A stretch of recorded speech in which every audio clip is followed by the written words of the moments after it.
Hello and welcome to The Week in Art. I'm Ben Luke. This week, how photography is at the core of feminist activism, Jacob Rothschild remembered, and a Robert Ryman painting in Paris.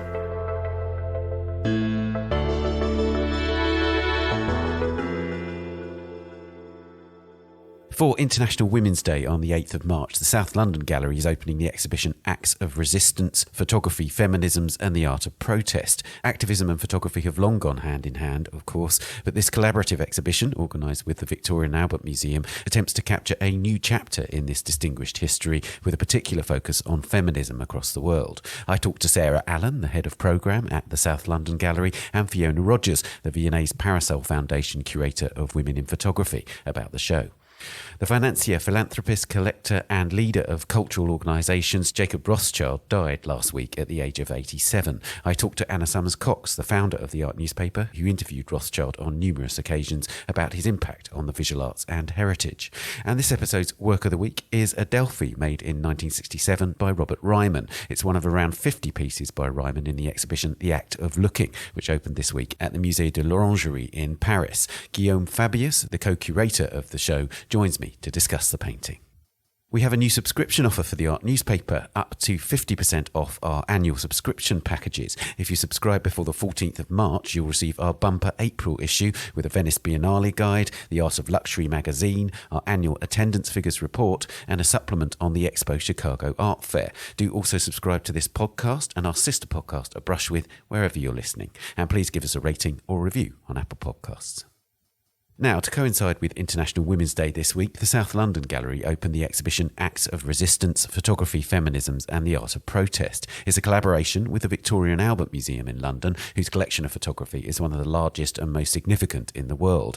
The exhibition looks at global developments in photography over the past decade in relation to feminism and activism, focusing in particular on the way in which feminism intersects with broader issues, including trans and indigenous rights and the climate emergency.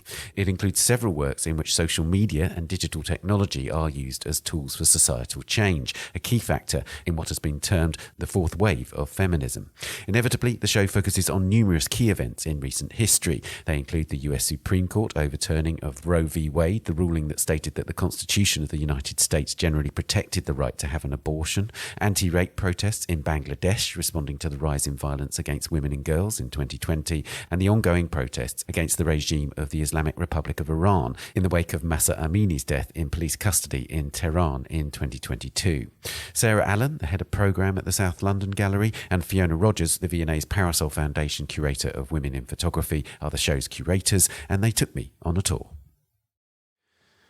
Sarah and Fiona, before we start talking about particular works, I wondered if we could talk about the collaboration, because this is the V&A and South London Gallery working together. Fiona, you're dealing with collections. Sarah, you're dealing with a Kunsthalle, an exhibitions venue. Tell us about that collaboration, Fiona. Do you want to start? Wow, actually, it's probably more relevant for Sarah because she was the one who devised the initial exhibition, and then she approached me, knowing the new role that I had at the V&A, looking at women in photography and trying to, address some of the gender imbalance in the collection in our programme. So really, it was all Sarah's idea. Well, knowing like Fiona's very long work in the area of women in photography and all the fantastic work she's been doing through Parasol, it felt like a perfect kind of moment to collaborate. And also two institutions doing different things on different scales. It kind of maybe allowed Fiona to work in a different way and allowed us to work in a different way. And yeah, it's just been fantastic to be able to do that. Why is it a particularly important moment to do this show now? I mean, obviously, you're opening on International Women's Day, which is when people will begin hearing this. But why do this show now?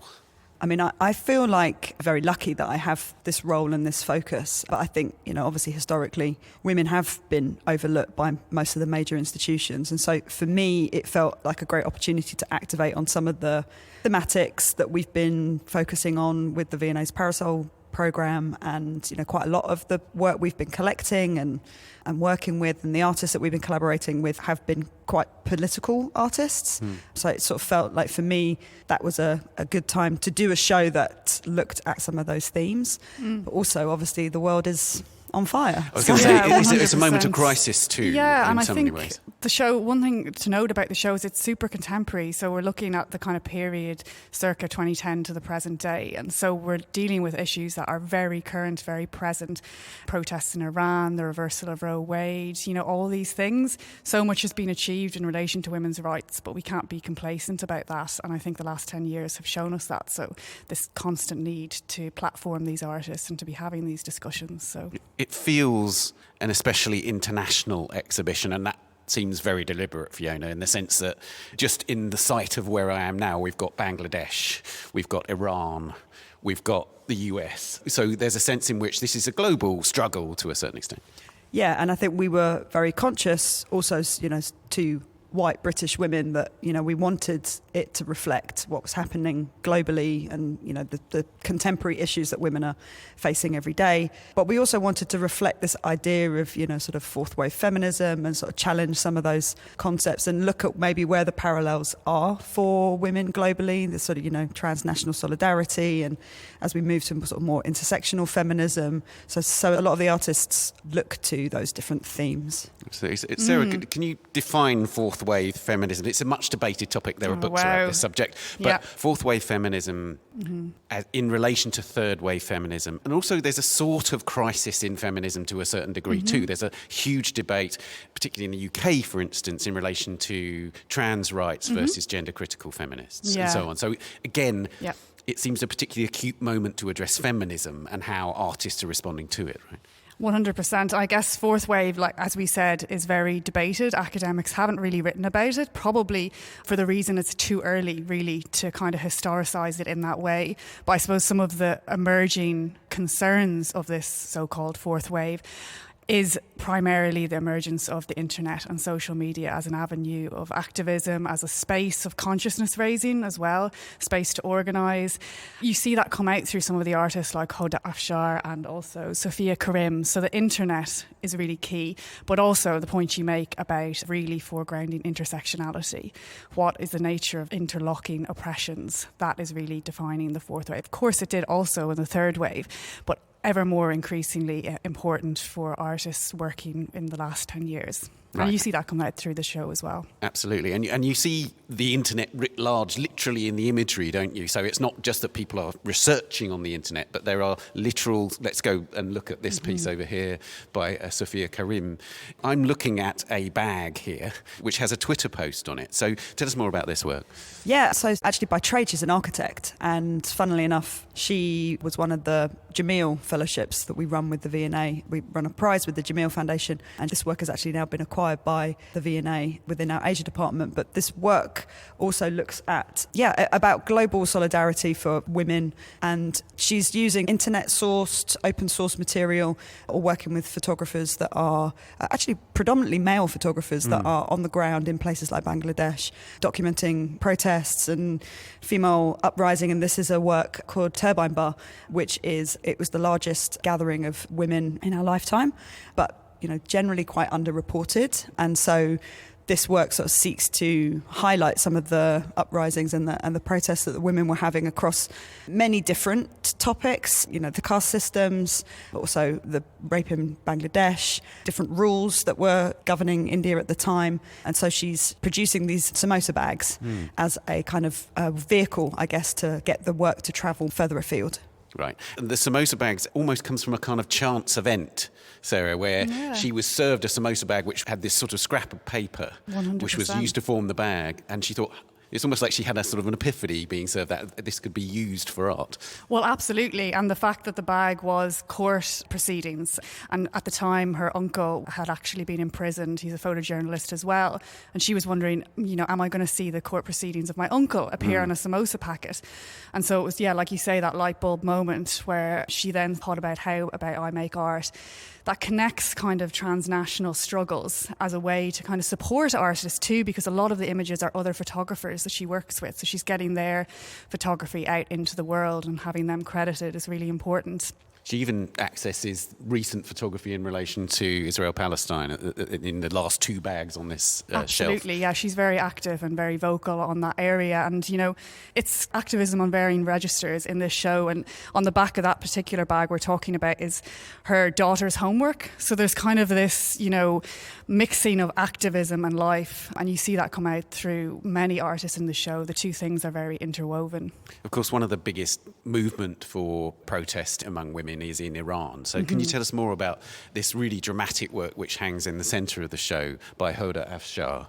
It's an amazing piece because, again, there's the internet social media aspect on a screen, which is on a sort of plinth, but then these vast photographs. Tell us what we're looking at here. Yeah, so Hoda is Iranian born, but she's been exiled to Melbourne. And so a lot of her work looks at the idea about displacement and migration and being exiled. And this is a piece called In Turn. And this is her referencing social media activism, and in particular the anonymous images that circulated in the wake of the death of Mahsa Amini in 2022. And a lot of the source material that was being shared by the Iranian community, but also by diasporic women and women that just wanted to sort of show solidarity, were lots of images of reference to hair. There's quite a strong reference to the Kurdish freedom fighters who braid each other's hair before they go into battle. There's also sort of symbolism around doves, so there's a lot of sort of references to birds and to freedom and to this idea of martyrdom. And those were directly referred to within the protests, and she's picked up on them. Yeah, exactly. And that's why within the installation there is a tablet that has these social media images that she's collected on a rotation, which is positioned within her installation of her own photographs, which are staged photographs of her and her friends plaiting each other's hair with some doves and some sort of releasing of white birds, which became a kind of funeral emblem.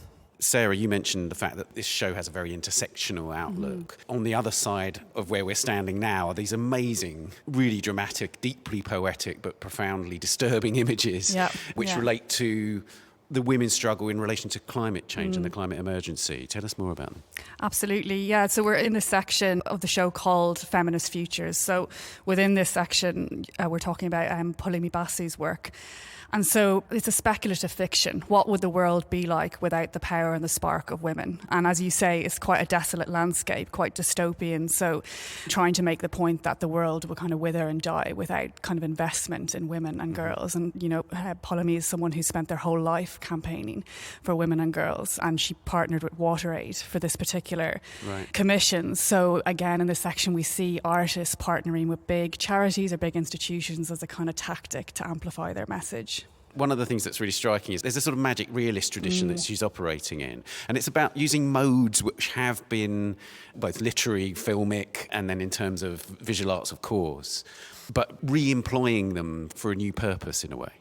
Yeah, I mean, I think a lot of the artists, you know, obviously protest and photography and activism have a long and kind of complicated history. But I think what's interesting about the artists that we have in this show is that a lot of the work is informed, A, by their own upbringings, their own lived experiences, but also they are artists that are using different kind of creative strategies to subvert or to challenge the idea about, you know, the kind of concept of looking and othering. And a lot of the work is performative, a lot of the work is working with communities, their own communities, self-portraiture. And so I think, yeah, a lot of the work is challenging what the idea of protest photography or activist photography looks like. There are really interesting textures throughout the show. I wonder if we might go and look at this vast wall of what look like snapshots, effectively. And this is a work which directly relates to the Roe v. Wade decision that you referred to earlier on. Tell us about this one, Sarah. So Carmen Wienand is an artist I think both of us have wanted to work with for a very long time. And, you know, that's been one of the joys of bringing the show together. We've been able to bring in these amazing female photographers that we absolutely adore. And Carmen is certainly one of them. And this work, it's basically like an anti-decisive moment. I mean, a lot of activist photography is about the decisive moment, the moment that you capture, the moment that changes history, all which that is kind Cartier-Bresson's quote. Exactly, Cartier-Bresson's quote. And this is like anti-decisive. This is like the mundane day-to-day activities of what it actually means to run a feminist workspace. So these are abortion care workers who have been doing the work for many, many years in America, in the Midwest. And, it's just their day-to-day tasks, their office work, birthday parties, all the kind of texture of life, basically, as a kind of homage to care and labour, and also as a kind of, it's in contrast to the very over-sensationalised imagery that you see in anti-abortion campaigning. That's right. The sort of everydayness, Fiona, sort of somehow increases the poignancy of it. If you even dwell for a brief period and look at, say, 10 of these snapshots, you build up a picture of how broadly it is affecting women across America, right? Yeah, and I think what Carmen is trying to unpick is, what does women's healthcare look like? This kind of idea about hidden labour, mostly hidden female labour, but also what does the overturning of Roe versus Wade mean for workers? What does it mean for a female workforce? What does it mean for, an entire generation of women of reproductive age? And this idea about this mundane, everyday, what does she call it? The work of the work. Yeah. Yeah. Let's go into the next section, which is all about the way that contemporary feminisms relate to history. And you've got a film in this section by Tourmaline and Sasha Wartzel, which is about Marsha P. Johnson, who's an absolute hero of the trans movement, of course, of the wider LGBTQ community, and so on. It's actually wonderful in the sense that it involves different textures, that, like we were just talking about, in the sense that there's found footage of Marsha P. Johnson plus original footage. Sarah, tell us more. Yeah, I think that just nail on the head there about the texture of this work. And I know Tourmaline worked very closely to get that found footage, and it's very rare footage, and so it's amazing to be able to see. I was amazed to find it, I lit up the minute I saw it, because I didn't know it existed, Hearing Marsha speak, it's just kind of phenomenal. And of course, as you say, such an important figure in the history of transgender activism, gay liberation in the US. And I suppose the inclusion, not only because Tourmaline is an artist who has been very squarely working in the area of artist activism for a very long time, but we're kind of trying to make the point of the importance of transgender activism to feminism, and that the two struggles should be seen as feeding each other. And I think that was really key to this work's inclusion in the show. Was it important then, Fiona, to make a stand on that issue, which is, in some parts of the world, it's more decided than others? We're in the UK where there's a terrible debate going on about it. Was it important for you as curators to make a stand on this issue, to actually put a work out there which clearly illustrates the importance of the trans struggle to feminism more widely? Yeah, I think so. But I think sort of more than that, I think it was just important that we acknowledged that, feminism has a long and complicated history, and that it has been informed and influenced and supported by many, many different communities, and it's interwoven. We also have Zinali Mahali represented as well in the show. So it felt very important that, beyond the kind of trans question, it was important to acknowledge that, the histories of feminism have been deeply interwoven, but also, a complicated history with the queer community, and, both have had, different struggles and have sort of come together in different forms of solidarity. So I think it was to acknowledge that history. We've now crossed over the road. We're in the fire station, the other part of the South London Gallery, and we're in a work by Raffaella, or Rosie Rosella. Sarah, do you want to tell us about this piece? So within this room, we've got a couple of elements, basically. We've got a very large archival wall on the back, and then we have a 3-channel video installation. And Raffaella is someone who's brought to my attention by Fiona, so I might pass over for her to give a little bit of a brief overview. But just to say, one of the reasons I feel that this pairing is very nice is because Raf is dealing a lot with prison abolition, all the women in her life that have gone through the prison system in Australia. And so a lot of the themes are very diaristic kind of photography, subjects that are really, really close to her heart, documenting her community, her family. And she's in dialogue with Nan Golden, who's just across the way, who again is a very diaristic photographer, documenting her tribe, her community. And the themes of addiction as well come through in both. So just wanted to give a little bit of a note to where we're standing and kind of the dialogue between these two rooms. But I will hand over to Fiona to say a little bit more about Raf. Yeah, I adore Raffaella. I think she's one of the most interesting artists that I've come across in the last 10 years. She's just got this incredibly thoughtful approach to working with communities that have been historically marginalised or othered, working a lot with First Nations women who are now disproportionately affected by the Australian judicial system. But I think what is interesting about Raf's work in the context of the show is that it really is doing this work about kind of flipping this concept of photography. And it's really kind of challenging what activism or protest photography looks like, and looking at how an archive or a collaborative way of working can create a site of resistance. Right. So all of the work is, work that she's taken, or it's photographs that the women in her family, her sisters, her community, that they've taken as well. And it's mixed in with, court records and different ephemeral material that relates to them being within the prison system. And it's trying to challenge what that looks like, and giving a kind of personality to these statistics, but in a very, very kind of thoughtful and collaborative way. And I love it. I think it's a really powerful way to tell a really complicated story. And this is, it's 15 years worth of work. It's part of her PhD. She has a very kind of strong sense of sort of social care towards the women. Everybody is co-credited as being a co-creator of the work. You were talking about the anti-decisive moment earlier on, Sarah, and it seems to me that this is absolutely that writ large, but it also speaks to the expansive definition of photography that you want to really push in this show, in the sense that we've seen very grand installations of the highest level of production to a certain degree. We've seen snapshots. Now here we have again, it's a wall, but here the kind of very informal language of photography that Raf is using is interspersed with handwritten texts, with found materials and so on. So it's about expanding the definition of photography to a certain degree as well, and what photography can do and be in the 21st century. To a degree. Absolutely, you're just right. We're trying to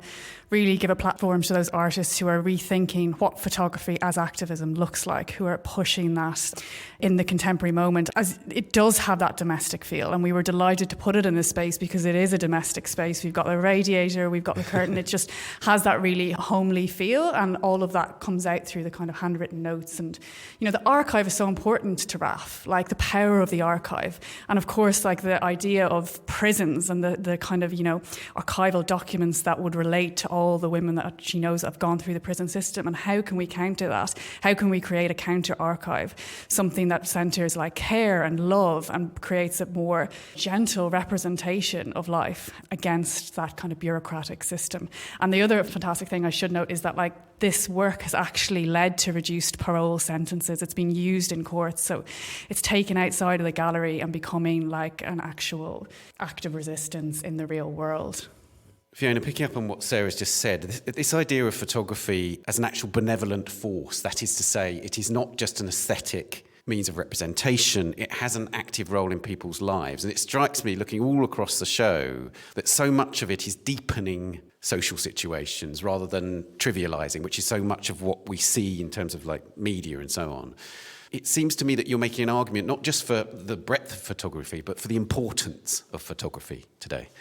Yeah, I think photography is increasingly an important medium because it's a accessible medium that everybody has access to, and it's such a part of our daily consciousness, our lives. But I think because of that, it is something that can potentially be overlooked in terms of its ability as an art form. I feel really lucky that in the context of the V&A, we're really investing in photography. We've just opened a major new wing for photography at the V&A. It's a department of more than 10 people now. So I feel like it's a big part of our lives, and I think it needs to be reflected in what institutional policies look like. And particularly these kinds of works have been the things that have been sort of historically overlooked by major museums and institutions because it's difficult work, and those sorts of stories, the stories of women, have largely been bypassed and marginalised in favour of other things. I think what the show does really well is it shows that photography as a medium, or lens-based work, because obviously we have a lot of films, it can stand up and it can have an aesthetic that, is really incredible, but it can also carry really important stories. And I think that comes back to photography's ability as a kind of storytelling, narrative-based, when it's used properly, when it's in the hands of people that know what they're doing and have a kind of, deeply collaborative and respectful process. Because we devour photography now. With the onslaught of images you have to take in every day, it's really just overwhelming. But what I find interesting about a lot of the work in this show is it kind of forces you to slow down. It's the pace at which you're going to be able to take in this photography is a lot slower. You see that in Raf, you see that in Laia Abril, Shada Soleimani. They're really problematising the way we consume photography, the way it's been disseminated, the way it's been weaponised against women, against LGBTQIA people, against people of colour. So these are a group of artists who are really thinking very critically about the medium photography as one of the premier mediums of protest, but really thinking about what that means today. What could it mean in the future? Well, Sarah and Fiona, thank you so much. Thank you very much. Thank you.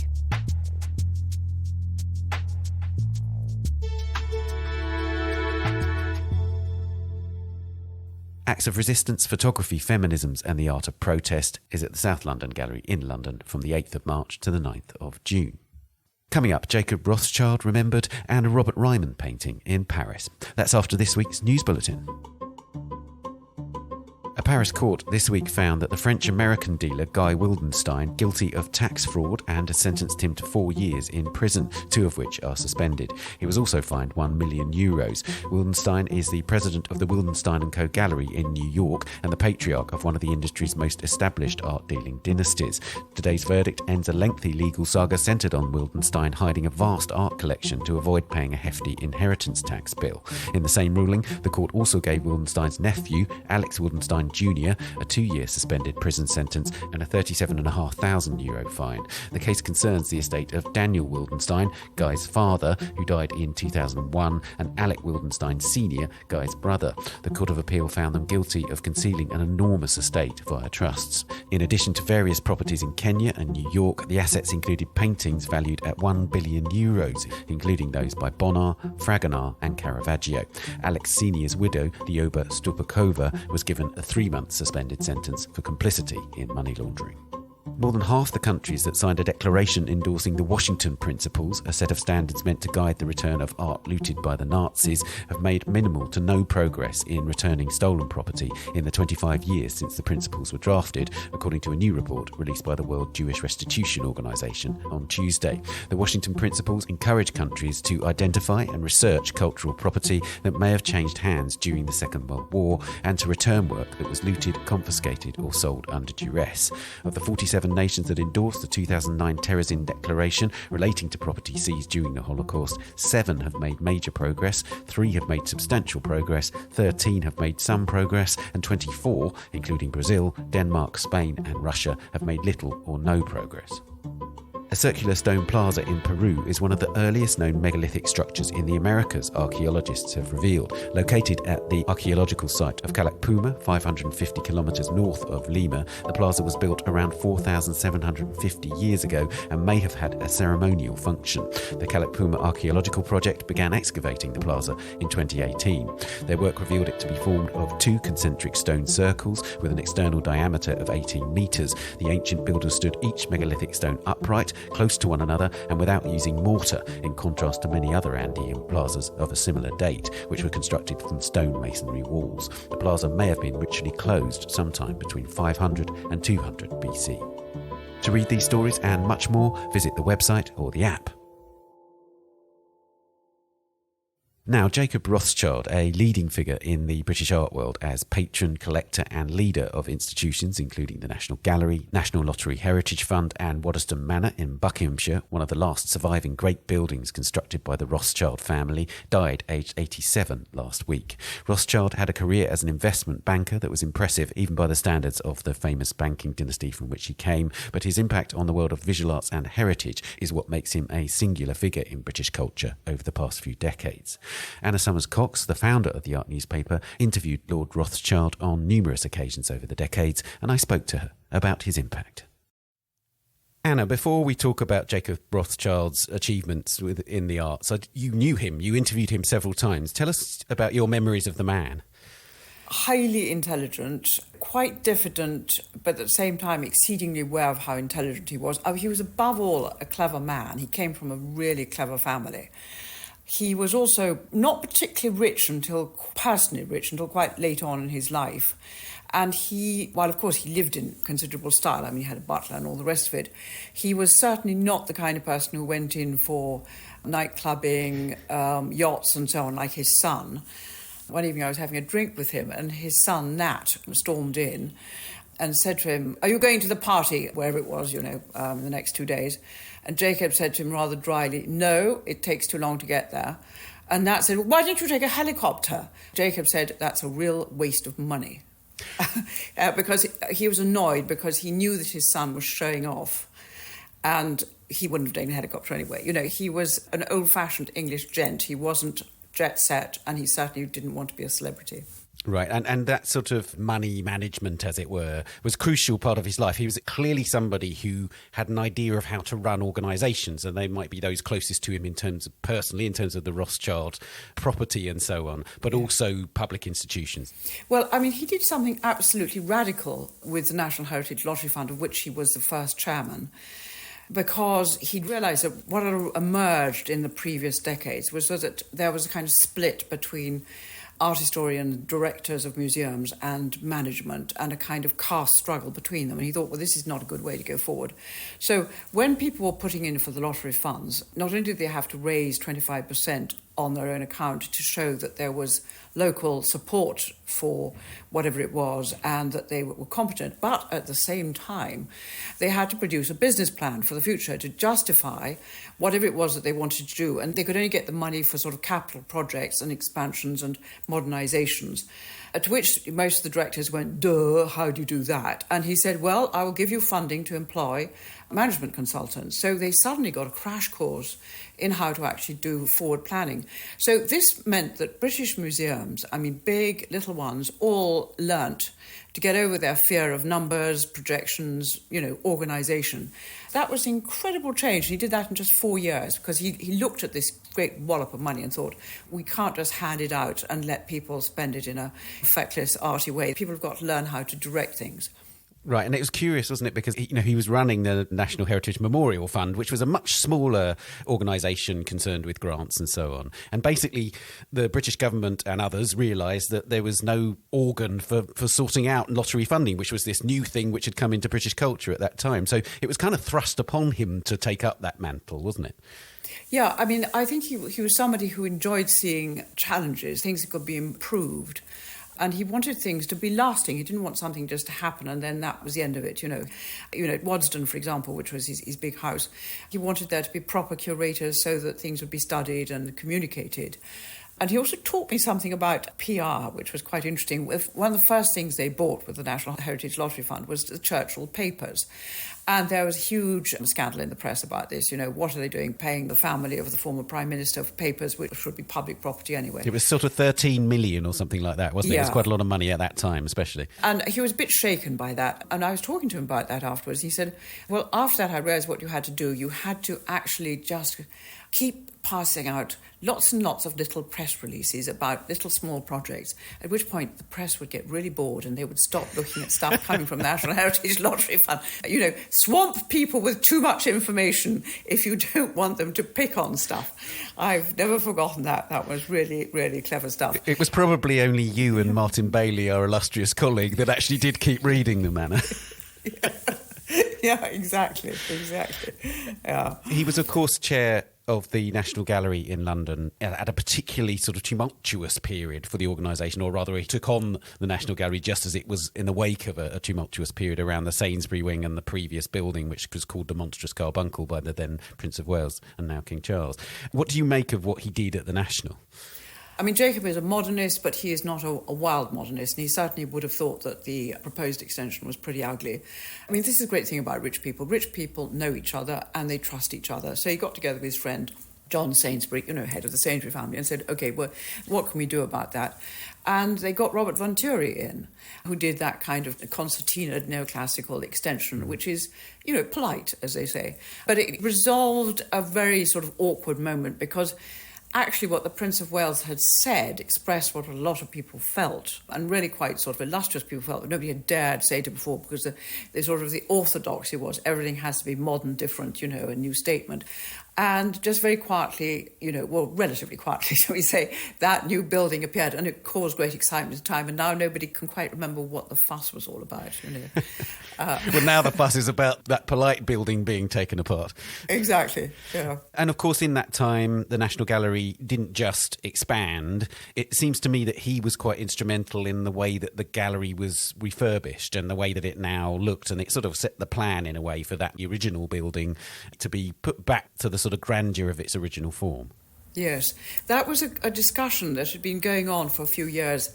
The question of taking historic buildings back to something like the original state at the time was a live issue, again because it was an evolution from the obligatory modernism of the 50s and 60s and so on. For example, Timothy Clifford, director of the National Galleries of Scotland, hung some of the galleries with silk and re-gilded stuff. And I remember, terrible insults were fired at him. He was told it was whorish, It was considered really quite shocking. So historic buildings got spruced up a lot. I remember the entrance of the National Gallery, which had been very downplayed, was suddenly, the mosaics were played up, and Jacob hung his main gallery with green silk, which is what it was supposed to be. And of course, there's the connection with the British Museum too. And there too, Neil MacGregor was director of the National Gallery when Jacob Rothschild was the chair. And then again, they collaborated at the British Museum on one of the things which I think is the most almost exciting element of the kind of visual manifestation of Jacob Rothschild's influence in British culture, which is the Wunderkammer, which is right by the entrance of the British Museum in a kind of wonderful space, which you've written about, Hannah. Yeah, well, Jacob is the descendant, of course, of the European Rothschild family, and there was something called Le Goût Rothschild, the Rothschild taste, which was a combination of works of art from the Renaissance, neo-Renaissance works of art, and a lot of the Louis style, but the authentic, not the replica. Right. And his ancestor had collected a Wunderkammer, which meant a lot of extremely precious objects in the manner of the Wunderkammers collected in 16th century Germany. And it's been left to the British Museum, but was rather sort of underplayed. So Jacob, one of the things he did want to do was for the Rothschild contribution to the history of art to be honoured, as it were. So he did say, if I give the money, will you redisplay it properly and in a better place? And of course they did. Yeah, that's right. It was apparently, I don't have a memory of this, but apparently before that it was rather sort of unceremoniously sort of bunged into a room upstairs and nobody really went there, sort of thing. Yeah, I remember it. Right, okay. Mm-hmm. Now, let's talk about Waddesdon, because that's in a way his biggest and longest lasting project, the family home. There were, of course, 44, is it right, Rothschild mansions, but this is one of the last remaining sort of grand buildings of its kind that lives on today, if you like. Supported very amply by the Rothschild Foundation because it was given to the National Trust in the 1950s. And when his cousin died, the National Trust sort of didn't really like it very much. I mean, it's a 19th century building in the style of one of the chateaux of the Loire, in a very continental feel of it because it's got so much Louis furniture, which the English have always been slightly suspicious of, a little bit, maybe a bit whorish. But of course it needs to be shown in the full glory, in 19th century glory. So, the deep carpets, the flowers, perfectly lit and so on. So Jacob decided that he was going to make it as good as it possibly could be and also expand the space so that the other collections could be shown, other Wunderkammer things. He got in proper curators. He continued the programme of publishing the collections. And Jacob was a complete sucker for high technology, and Adam Lowe's capacity to make unbelievably precise replicas inspired him. So he didn't have a good painting of Madame de Pompadour and so much circles around Pompadour. So he got the original painting copied, and then he had great fun because he put his small version of it next to the big one, and he asked people to judge which they thought was the authentic one, and just to press a button. He really loved engaging with the public. Indeed. And he was a collector right from an early age, like actually many of his family had been. He acquired his first work of art at age 9, he once told you.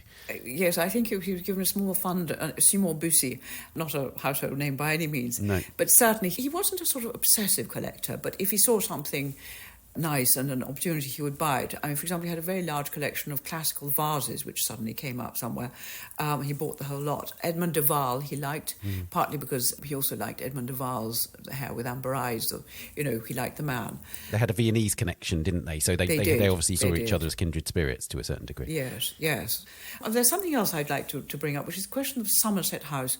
The fact that one now can go into Somerset House, that the courtyard is not full of cars, that it is a place for art and so on, is again due to Jacob Rothschild, because one forgets it was built to be the centre of the civil service. It was the civil service, and there was a very eccentric property developer in California called Arthur Gilbert, who had a huge collection of silver, and he fell out with the Los Angeles County Museum. So Jacob persuaded him to donate the whole lot, and he was then made Sir Arthur Gilbert, and then Jacob used that as the lever, together with the lottery fund, to get the civil servants out of Somerset House in order to turn it into an art centre. And then he got his friend Lily Safra, I mean, as I say, the rich like to give to the rich, to pay for the fountain in the middle, and the rest is history. Right, exactly. So he had a flair as well as the funds and as well as the kind of business now. So he combined all of those things to be quite an important and very effective philanthropist, because there's no guarantee of effectiveness in terms of philanthropy, is there? No, not at all. I mean, sometimes people say it's so wonderful, they gave their collection to the museum. Then you discover that it's all tied around with extremely vain conditions. Oh, it's all got to be put together in one room with my name on it, that sort of thing. Jacob would never have thought like that. And he was a man who believed in activity and things going forward. Going back to contemporary artists, he's been depicted by Freud and Hockney, who, of course, are two of the sort of best-known artists of their generation in the UK. But also, for instance, commissioned Juana Vasconcelos to make a very elaborate and quite fun sculpture outside Waddesdon. So he had a sense of fun in it all as well, and wasn't afraid of extravagant gestures, even if he was quite modest in other ways. Yes, I mean, the first Vasconcelos sculpture was a sort of enormous pyramid made up of Chateau Lafite bottles. Chateau Lafite, of course, belongs to the Rothschilds. So, it was all interwoven. That was rather like him, actually. It was the public spiritedness interwoven with the sort of the gloire of the Rothschilds, but not his own personal gloire. That's the important thing. He was a modest man. Lastly, I wanted to touch on the fact that there was a project that he was deeply invested in personally and in terms of money, which was the library in Jerusalem, which he actually never saw opened. It opened in October, but he never set foot in it. It was a Herzog and de Meuron building, and it did open quietly, as it turned out, without much ceremony after the events in Israel on the 7th of October and the response from Israel. Did you get the chance to talk much to him about Israel, because he was connected to lots of projects in that country? The family had been Zionists from the beginning of the last century. They were great supporters, and the Yad Hanadiv fund that they had, foundation, contributed the major buildings of the State of Israel, the Knesset, which is the Parliament, the Supreme Court, and, of course, the new National Library. I didn't speak to him in the last few months before he died, but it must have been deeply, deeply sad for him, because he was a man who wanted Israel to be a successful country and a happy country, and he believed in the Zionist dream, and what happened must have been really, really shocking. The only thing I know about the library and him was that he said to me there was a competition and all the Israeli architects put in for it, and just really nothing was quite up to scratch. So I just went to government and said, I think we should have Herzog and de Meuron, and so they said, yes, I think we should too. Right, okay. I mean that is how he dealt with things at a very high level.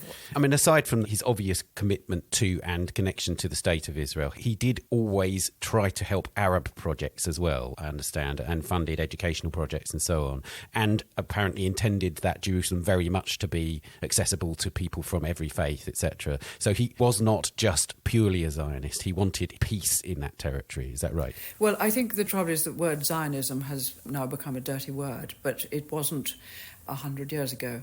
And of course he wouldn't. I mean, he was as open-minded and as generous to everybody in Israel as he would have been in Britain, or as indeed he was in Britain. Okay, well, Anna, thank you so much for joining us. Thank you.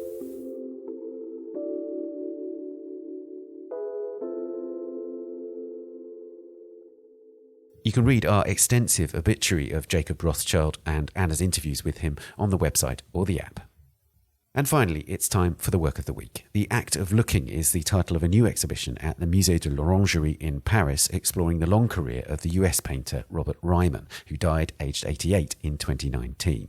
It's the first major presentation dedicated to Ryman in France since 1981, and it includes more than 50 works, including Adelphi, a painting made in 1967. Guillaume Fabius is the co-curator of the exhibition with Claire Bernardi, the director of the Orangerie, and he told me about this landmark moment in Ryman's distinctive career. Guillaume, where was Robert Ryman when he made Adelphi, both in terms of his career and where he was working? Well, at this point in his career, Robert Ryman was still in New York. He's very much of a New Yorker, even though he was born in Tennessee. Mm-hmm. But he had his studio in New York. He was really working in that place. But in his career, he was working for a decade now, but he wasn't that recognized yet. He did some couple of group shows. He met some other artists, whether it's abstract expressionists or future minimalists, basically. But he was in a point where he was still working very much on his own.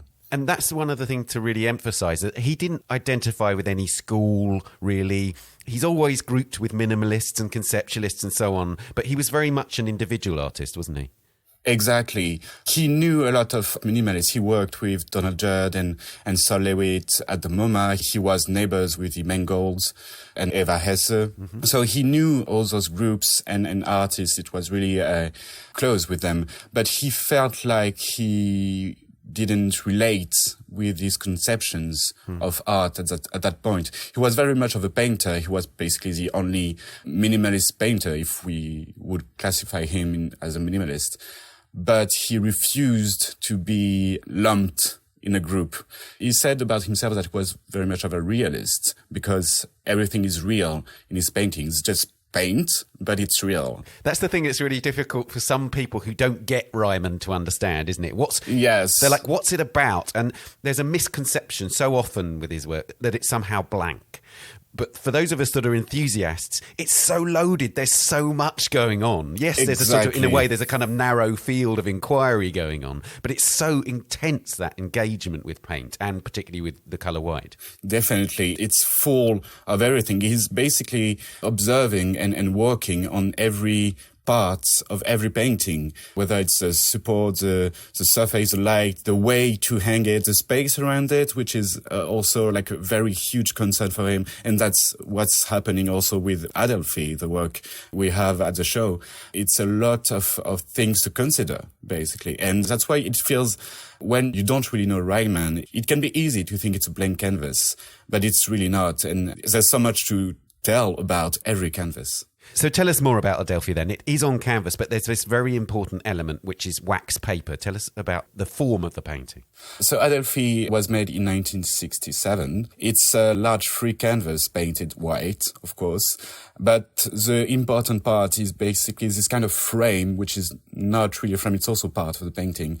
It's wax paper that's beneath the free canvas. The installation process is that and we did that too, we put the wax paper, kitchen wax, really, and have it taped with painter tape. Yeah. In a free way, the instructions were very clear that it has to feel intuitive. Yeah. And then the free canvas is stapled to the wall through the wax paper. Right, so the wax paper kind of sits behind. It's a frame, but it sits behind the canvas. Yes. That's why it's really interesting to say it's a frame, because usually frames go really around and sometimes over paintings. And this one is really beneath. So that's what is put forward, is really the canvas and the paint. But it has this kind of frame, which was really what he was working on at that time in the late 60s, how to integrate the paintings on the wall. So every kind of frame, there's also a lot of work from this period where there's blue chalk. There's a work called Orin at the Columbia Museum in Othello, which is framed with blue chalk on the wall. So that's something he was really working on, and that's something that's also, in terms of context, that's an interest for a lot of artists at that time. And one of the things that it does is it sort of de-emphasizes the object, because one of the things about Ryman that's interesting is that he obviously perceived that so much of the abstract work that was being made in and around that period and by his predecessors in the abstract expressionist movement was about objecthood. Yeah. And he wasn't interested so much in the object. Of course, his paintings were object, but he's so obsessed with the paint, isn't he? He's obsessed with the physical stuff of paint. And by reducing the objecthood, he kind of re-emphasizes that to a certain degree. Definitely. He was really much of a painter. Some people call him just a minimal artist. Some people say he's kind of a blue-collar worker because that's how he worked. But he really tried to underline that he's a painter. He works with paint, the materiality of paint, and all the elements that compose a painting. So that's what he does all through his career, even with the most radical artworks. It's still a painting. It's not an object. It's a painting in a traditional way, but with new experimentations considering the way it's hanging, the frame, or the kind of paint also. He really laboured over the works. You hear, when you read his quotes about the works, you realise his experimentation with brushes, with the liquidity of the paint and so on, was incredibly intense. And these things can look almost casual or light in terms of the amount of effort that's gone into them. But actually, there's a tremendous amount of time and energy that has been employed in the making of these works, isn't there? Yes, beforehand, he really thinks about the protocol that he's going to use to paint. So he's going to choose a specific kind of brush with a width that's going to change between paintings. He's going to choose the kind of paintings, the amount of paint he puts on the brush. So it's really kind of menial, a tedious work that he does, especially for large formats that we have here at the show, that feels very minutious, kind of a time-consuming way, but also very reflective of the way to paint, because you can see the movement and the thought that went behind, that seems simple, but that's really not over-complex, but very direct and honest about the work, about the paint. Absolutely. Now, the painting's title is Adelphi. Yes. And therefore, you may assume that there's some sort of meaning in that title. Is there?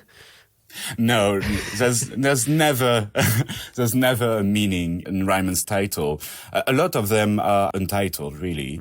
But in the 60s, he starts series that may have a name that's sometimes the name of the paint or the support. Sometimes it's very descriptive. There's the size of the canvas. And there's all these kind of random names that he uses that really don't hold any kind of specific meaning in a way. For him, it was really much about identifying the works in a very administrative way. Yeah. Okay, this is this one, because they can sometimes look so much alike that he needs to have this recognition, this archive, this inventory of his own paintings.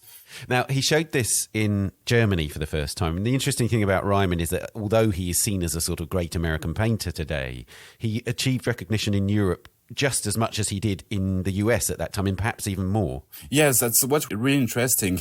As I said earlier, he was really working for a decade at that point and really already found his formula of the white square. But he really did group shows, really. In 1967, he had his first solo show at the Paul Bianchini Gallery in New York. But it wasn't really a success. He didn't sell anything. Right. But he was really glad to have his own show because he felt like he wanted his work to be shown alone, to have the full, might of his work.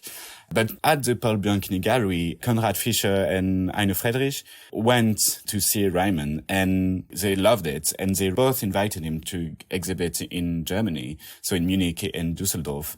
That was a point that's really kind of a turning point, especially in Europe, because these exhibitions allowed him to have curators to see him and to invite him to some shows. So he had his first institutional retrospective in Amsterdam as a stage, just a year later.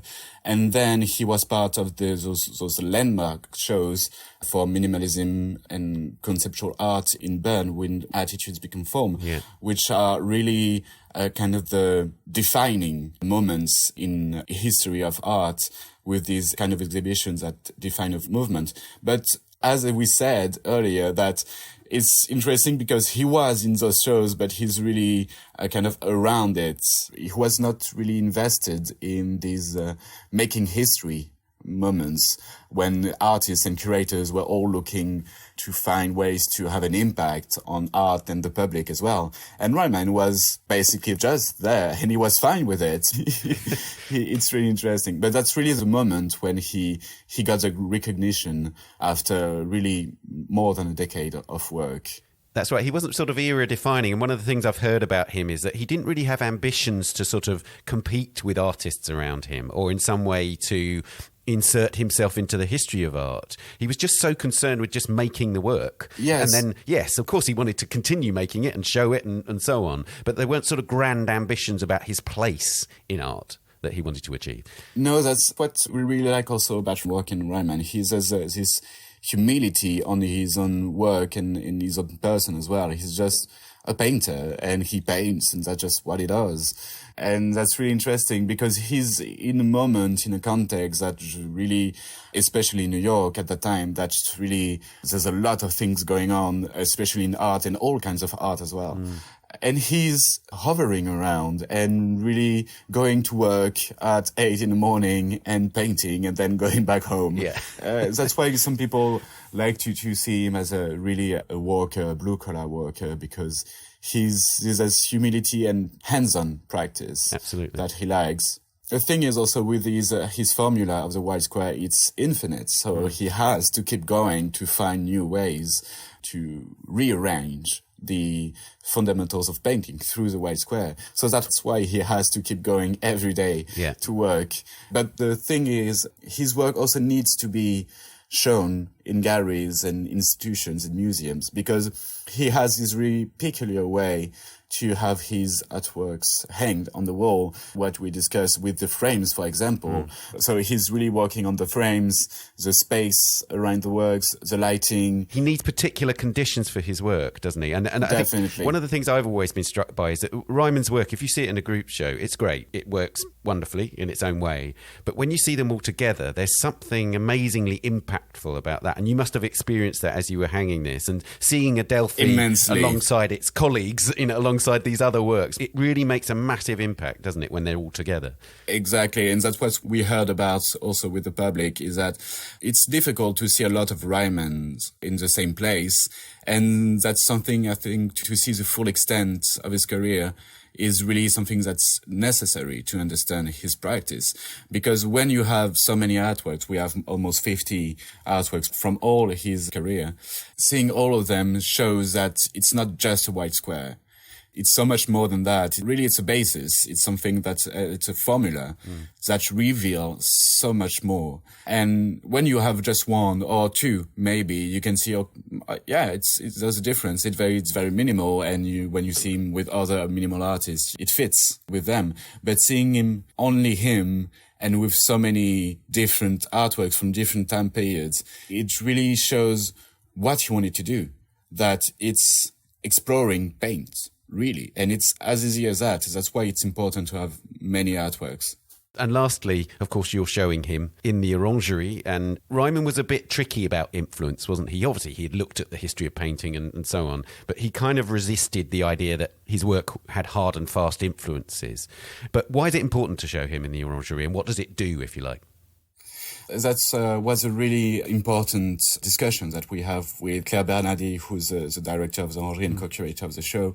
How do we present him in here when he said he didn't have any influence? But that's his terms, and he was working as a museum guard for almost a decade at the MoMA, and he saw everything. Yeah. He saw all the modern masters, so he's mentioning sometimes Cézanne and Matisse and Monet. And also he saw what the MoMA was buying at the time. So a lot of the abstract expressionists, especially Rothko, that he's really a major source of influence. But when asked about him, Ryman tries to really scour away from that and really, no, I'm just doing my own thing. Yeah. But it's evident that when you've been this close with art for so long, that you have some kind of influence. Yeah. it seeps in, even if you don't want to acknowledge it. Yeah. Yes, of course. That's really like water. Yeah. But at the Orangerie, what was important to show is that Ryman is already part of art history, and especially in the history of painting. And because we have these amazing rooms, these amazing artworks that are the Monet's water lilies, we felt like it was really important to fit Ryman in this history, but not as affiliation, like he was inspired by Monet. That was not the point, but really, how do we look at painting after Ryman, even artists before him, especially Monet with the work of light, of matter, of series, that almost a century earlier is very different in terms of subject, but the practice is kind of similar in the way he works paint, really.